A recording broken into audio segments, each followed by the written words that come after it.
This gorilla grabs a woman in the forest, and what happens next will shock you. Part 2. Alice saw the gorilla slowly approaching her. It tore off her shirt, and she began waving her arms and screaming in hopes of scaring it away. However, her screams were drowned out by the strong wind, pouring rain, and the noise of tree branches. The weather worsened, and almost no one could hear her cries for help. Surprisingly, the gorilla just stepped on her shirt a few times and then led her on. Eventually, the gorilla stopped near a cave and took Alice inside. She curled up in a corner, hoping the gorilla would forget about her presence.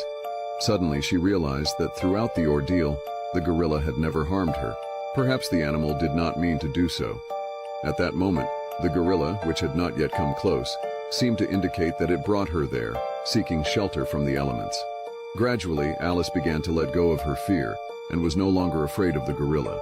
It sat at the cave entrance, occasionally glancing at her as if to ensure everything was safe.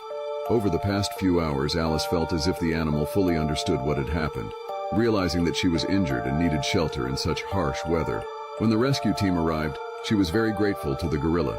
As the rescue team slowly emerged from the cave, drenched by the rain, the gorilla began to walk away. Alice then told the rescue team about the incident, and they smiled and explained that the gorilla was wary of red items, coincidentally her shirt being red.